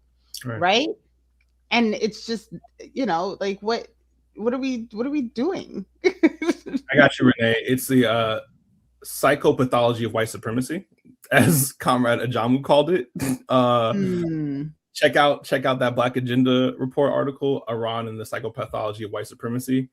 But Ajamu said it well, right, in this first paragraph. The sincere belief that the sadistic brutalization of the Palestinian people would sever their connection to their land, that a 60-year siege on Cuba would compel its people to abandon their revolution, or that assassinating Iran's revolutionary and spiritual leadership would force the country to surrender its sovereignty to its historic tormentors in the United States and the Zionist ethno-state of Israel. These are not simply policy miscalculations. They are manifestations of what I call the pathology of white supremacy. Like, to your point, Renee, like, they don't understand. They neither understand or like care to understand for real, our movements, our people. I think about this a lot. And when I think about like Ori's book, Tip of the Spear, right, they don't actually understand our movements, right? Like, they don't actually understand what drives people. And they do think that, kidnapping a president a la Venezuela and the first combatant in Celia Flores, or, these decapitation strikes, they think that that's going to be the end of it, right? Because they think that these states are like what they imagine them to be, right? This like singular strong man, right? And everybody's kind of afraid, but also following their leadership. And then once they're gone, like, it'll all be over. That's not the case, right? And we can see materially that that's not the case, at least in Iran, because they've activated their, I think it's called Mosaic Defense Network. So they've gone from a central command and control structure to a spread out one, right? Where, individual kind of regional commanders have the ability to kind of dictate how they engage with the enemy. Historically, the US as a large empire does not do well in other countries that have decentralized, like, I don't know, man. Like, I think this is a really good point, Dewan. 1985. They watched too many movies, and I think it's a good point. And I understand that something that was released, I don't even remember what I was watching when they said this. It might have been Millennials. Shout out to Jay and crew. And they were saying that there was something that got released from somewhere in the US, and it was all movie clips. But this was like supposed to be the showing of like how great the US is. But it was all movie clips. Yes. And so Tropic Thunder, Ben Stiller put out a tweet saying, that's a no, dog, don't use our stuff. But then interspersed with like SpongeBob memes. It's very dystopian. And then interspersed with, I assume, live real clips of missiles being deployed. Yeah, I mean, we know how deeply involved the U.S. State Department is with Hollywood, right? Like, we know that whenever you see these military or police vehicles in these movies, right, the Department of Defense has something to do with it, right? So, we understand that connection, right? Like, but to kind of everything we've been talking about this particular iteration of the regime, it's just kind of on its face, right? All the things that would have been, not said aloud, right, are being kind of used much more obviously. And yeah, they like produce the propaganda, then they intake it, right? And then they like, you gonna tell me Pete Hegseth knows anything about anywhere or anything? No, he doesn't, right? Like, so yeah, I mean, like, it is kind of like this not final stage, but like, it is just this kind of self-perpetuating hubris, right, that they've been creating for themselves, and this idea of like what the world is when it meets up with this material reality of like, what these countries are willing to do, to sacrifice, to like maintain their national sovereignty. One of the many displays of hubris by Trump and this administration happened yesterday or a couple of days ago in the White House when he was hosting a bunch of people surrounding like college sports and particularly college football. And Trump is very perturbed at NIL and the system's all out of whack now that these black athletes get to write their own ticket and actually receive compensation for the first time in many decades. for their labor and their output. But he was asked by Fox News' own Steve Doocy, of all niggas. Steve Doocy asked Trump the question about the war, and Trump lit into him like, what a stupid question. He's like, that's not the most important thing. We're talking about important stuff right now, Steve Doocy. I like you over there at Fox News, but how dare you ask me such a dumb question? It's like, damn. He banging on his own youngins. Like, you can't be asking Trump no questions about the war that he started 7 days ago, 8-9 days ago. Anyway, but but that is part and parcel of the arrogance. Like, this man is literally participating in the bombing of a sovereign nation, the deposement and assassination of their leader, and he can't be bothered to be answering questions from his own state-sponsored media outlet without responding defensively and with indignation. Like, how dare you even ask me? Real quick, on a side note, the 20-year-old or 21-year-old, maybe he was younger than that, the young white, the YC, the young cracker who drove up to Mar-a-Lago armed with a shotgun and gas cans, and the Secret Service killed him because I guess he did not show up to Mar-a-Lago with a shotgun and gas can with good intentions. Come to find out, he comes from a family of Trump supporters out of North Carolina. You don't say. That is so surprising that he would have those types of politics. I know we never hear about it, But why does it be they own niggas though, Evan? This is like the fourth Trump supporter who has meant harm towards Trump himself. I don't know, but maybe the air doctor does. Oh, word! You bringing me on? I'll tell you why. Because they're burning down the house. Listen, forever when I hear "we're not going to take it," that is like white people's anthem. We're not gonna take it. No, we're not gonna take it. Hey, man. They ready. They ready for Armageddon. They ready for this race war and all that stuff that's been propagandized. I know, but they could go home to Europe. Why don't y'all just go home to Europe and wage race war over there amongst your people like you used to? You know what I'm saying? Hey, man, they tell us to go back to Africa. We need to tell them to go back to Europe. Give me the plane ticket. Right? I want to see that conversation when it happens, though. Like, for real, like the next time, and I encourage people to share this, the next time a European person says to you, go back to where you came from, you should say, I will as soon as you do. Yeah. You go back to where you came from, and then I'll follow behind you. And then let them tell you that their family came here with the pilgrims. And then you can say, so go back to where the pilgrims came from. Right? Like, we did too. What you mean? Like these conversations that I see sometimes with these people talking about, well, I'm indigenous now because I live here. There was a whole conversation between some woman in Australia, and she was like, I'm indigenous. Where do you think I'm from? And the girl was like, Europe. And I almost fell off my chair. But I digress.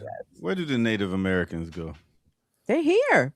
I know. Being picked up by ICE, believe it or not. Being taken to ICE detention because they're brown.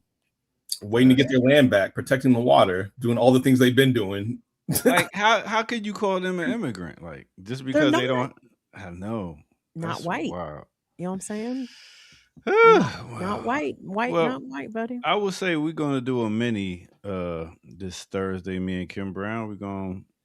We didn't get to do it last week, but we are doing Salt and Pepper this week. So make sure y'all tune in 11 o'clock on Thursday for that. Y'all need a little break? Sure. All right, let's go for it. Let's take a break, and we will come back right here on No Other Than the Remix Morning Show. Let's go. Why should I worry about rocking a sinking boat? It's all going down and we're making Yeah. What's good, everybody? Welcome out. This is the Remix Morning Show. Welcome to Black Liberation Media. Yo, we like to give spotlights. It's Women's History Month, so I did want to spotlight one sister that's in the band that's getting her shine off now.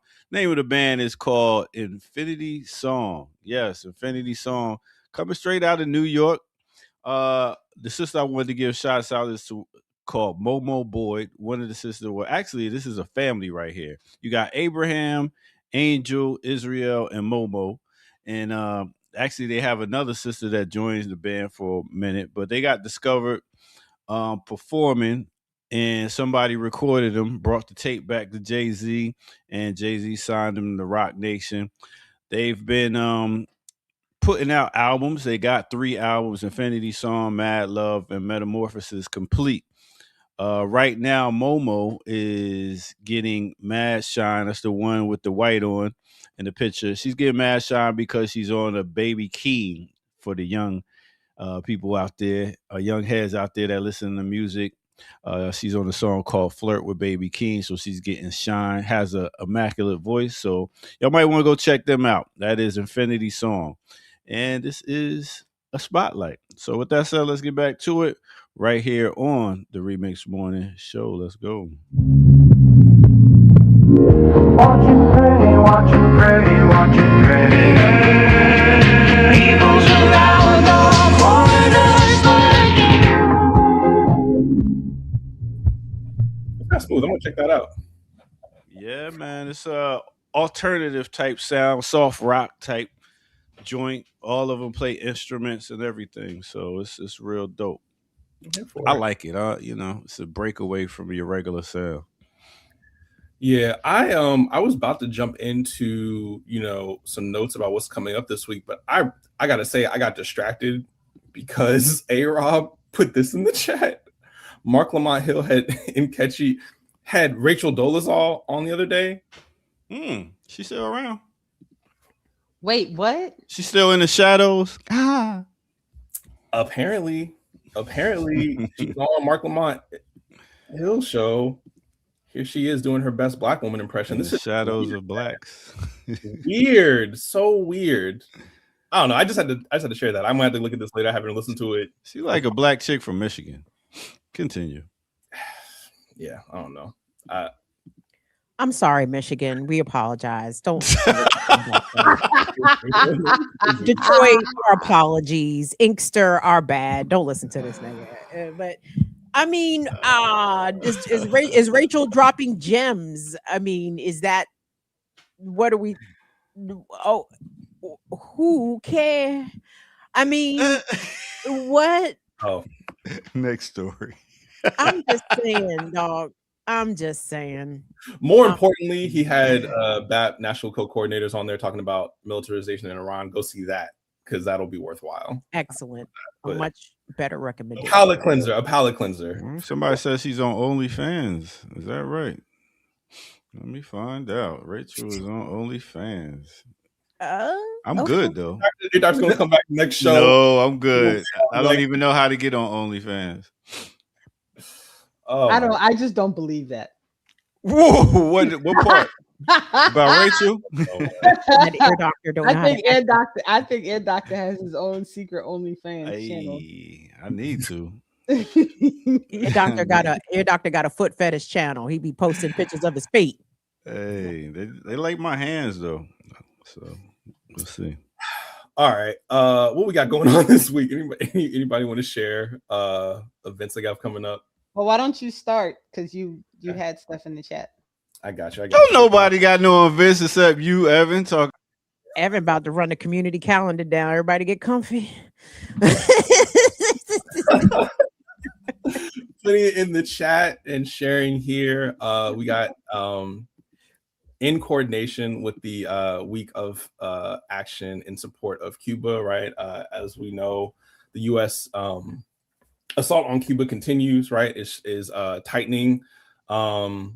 So, there's a week of action all this week in support of that. But also in line with that, PACA's ASSG is entitled Building Global African Solidarity with Cuba, right? Because when Africa called, Cuba answered.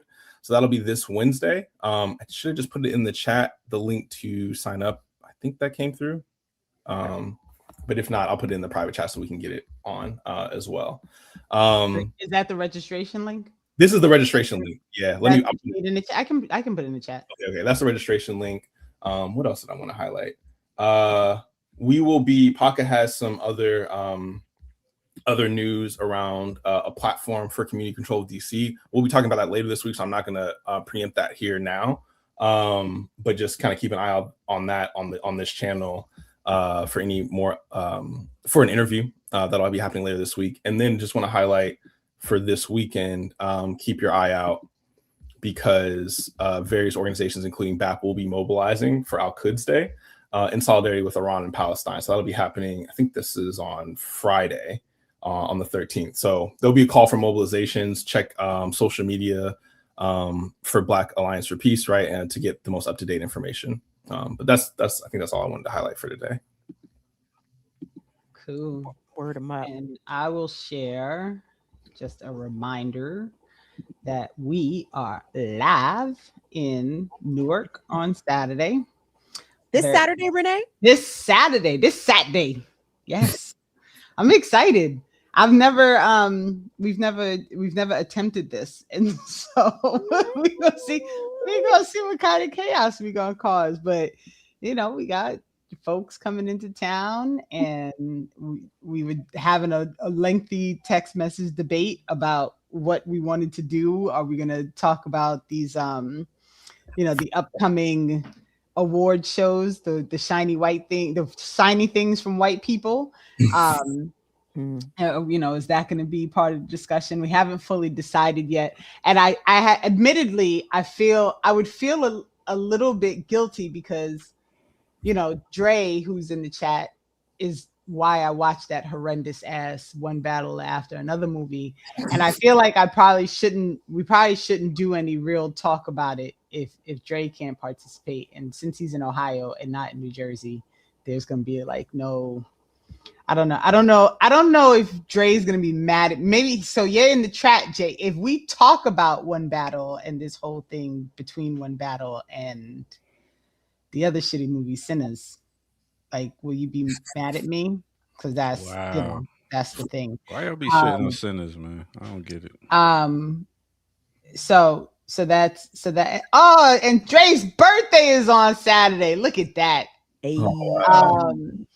So we'll see. Listen, but if folks could come out, we're really, it should be a fun time. We're just gonna chop it up and we'll have some organizations come out and table and do the whole thing, because obviously part of this is also encouraging people to participate in the community. So we'll be doing that. And then this sorry, Renee, is it going to be filmed? Is it going to be recorded for people who it's going to be live. Well, it's a live stream. We're still going to do the show live stream. We're just going to do it in front of a live audience. You're just going to be in a different location.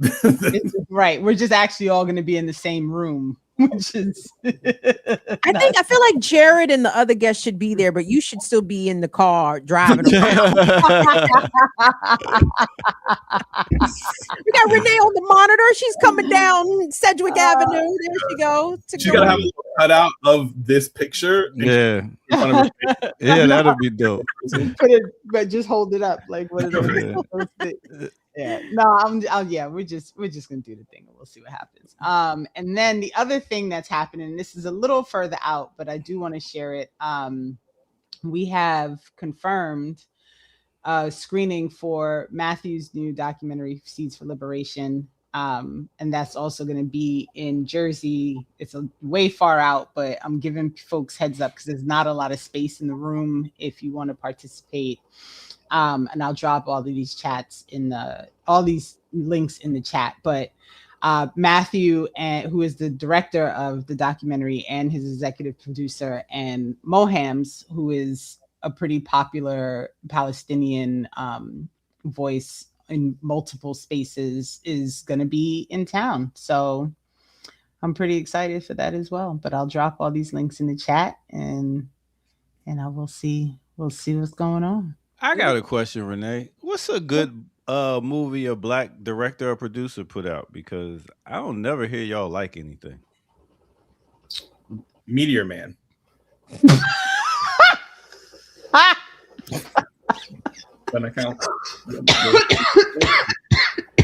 If your name was Renee. I mean, in current culture, I can't think of one. I honestly, and sorry, I know this answer bothers you, but it's not, I don't really have a good answer for you, Air Doctor. Like I didn't like Sinners, and I actually just didn't like the movie. Like beyond all the nonsense, like the movie ended and I was like, what did I just sit through? Like what was that? Like what did I just spend 2 hours and change doing? And then like that battle movie had the audacity to be like 3 hours long.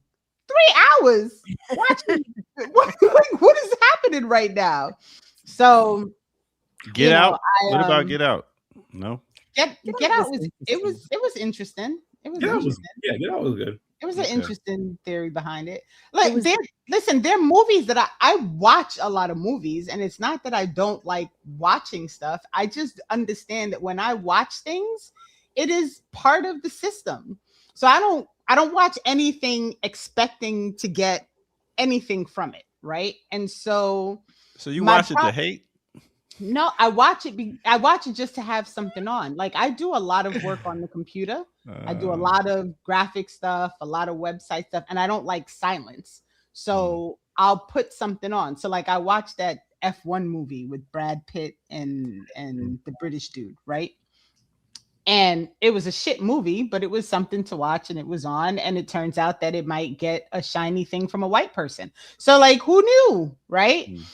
So I watch stuff just to watch it. Tiana Taylor was in a movie like a couple of years ago where the storyline of the movie was like woman retakes her child from CPS, whatever. And then it turned out that she had actually kidnapped him and she was never actually his mom. Like it was this weird movie. But the whole thing, everything about the movie, as I was watching it, I was like, this is every problem that we do not want people outside of the US to look at Black people and see is expressed in this movie. And then we wonder why people think Black people in this country are like lazy and all they want to do is steal from the system and they don't do nothing. And it's because these are the movies that get presented, right? You have Black women with machine guns screaming and like why? I watched a good movie called Love Brooklyn the other day. It's pretty good. It's a love movie. 2 Black people. It was about gentrification in Brooklyn, but they made it into a love story. It was pretty dope. I've actually seen that title. Maybe I'll. Yeah, you might like it. I've been watching a lot of shitty series lately, so that's what I'm on right now. Like just shitty series to pass the time. Yeah, I've been watching Baki Doll. What you know about that, Evan? You fuck with Baki? I know about that. Yeah, man. Yeah, the new one. He's fighting a prehistoric guy, and then now he's fighting a futuristic guy. But anyway, Kim's face right now says so much. We're saving all this for the special anime episode that we will do one day. One day. Actually, I in conversation with Musa the other day, and they brought it up. So it's definitely still on the docket. And I am watching the Heroes one, the Hero Academia with my son. My Hero Academia. Okay. Yeah, I think we're on season 2. So okay. Well, I mean that's plenty to talk about. Yeah, and we watched the entire Attack on Titans, which was a fascinating. Attack on Titans. Yeah, I've seen a little bit of that. My daughter had me watching that. What about you, Kim? Kim is like, get me out. I watched none of this. I'm ready to go take a nap. I think it's National Nap Day. The last anime movie I think I watched was Fist of the North Star, and you could probably imagine how long ago that was.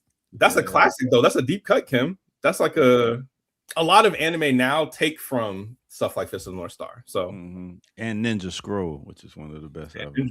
And somebody used to have me watching. What is that? How you get Street Fighter? No, Street Fighter or Dragon Ball Z? You talking about Dragon Ball Z? Yes, yes, Dragon Ball Z. Yeah, that which the noise you made was. No, it go high you star, something like that. They do the. I thought she was talking about how you get. No, nigga, I didn't say how you get. Oh, okay. I said what I said. Okay, yeah, that's Piccolo and all them. Yeah. Okay. You're right.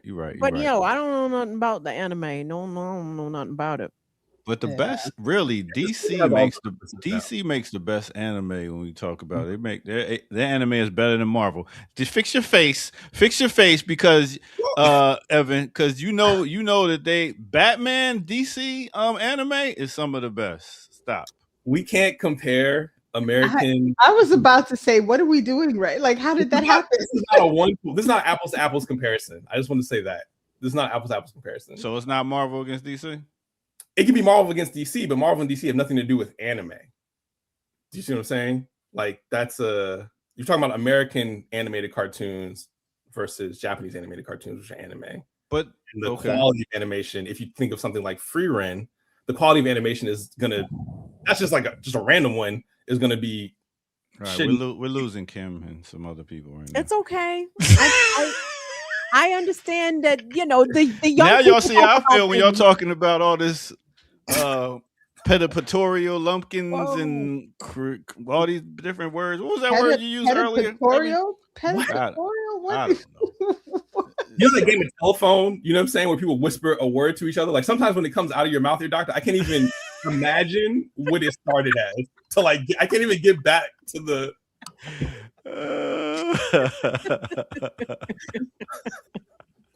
Proletarian. Whoa! Yeah, there you go. All right. Proletarian. Yeah, what is a proletarian? Are they not amateurs?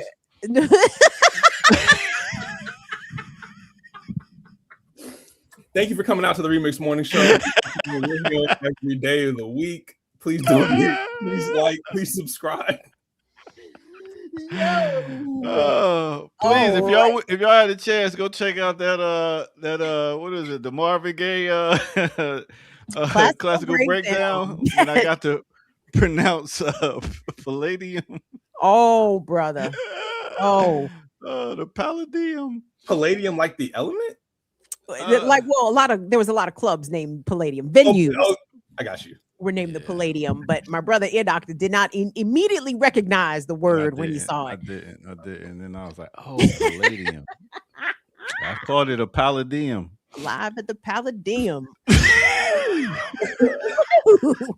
Woo! Hey, listen, it's not that funny, Evan. It was. But anyway, we about to get up out of here. We still got 2 minutes left.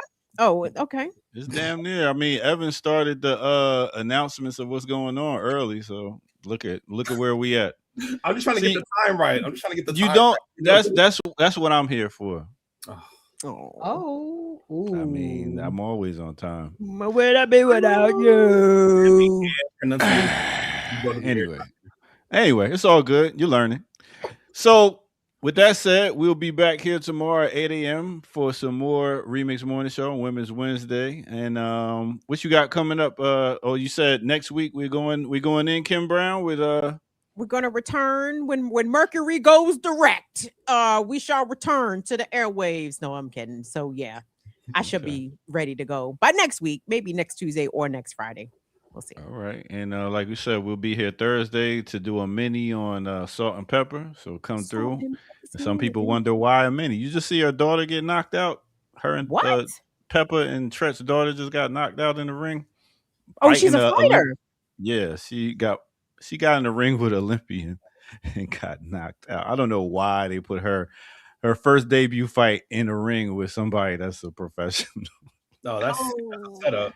Yeah, it was a bad look. Yeah. But anyway, Egypt, keep at it. You know what I'm saying? That's her name. Wow. All right. Anyway, Saturdays with Renee, what we got coming up? Live. I think. Oh, that's right. You already said it because Evan started earlier. All right, so we're out of here. And Renee, can you give us the address to where the live event will be held so people can get yes, ma'am. It's there. It's at Express Newark at 54 Halsey Street in Newark. Halsey, that's big. Halsey, Jersey, name of a street. Halsey.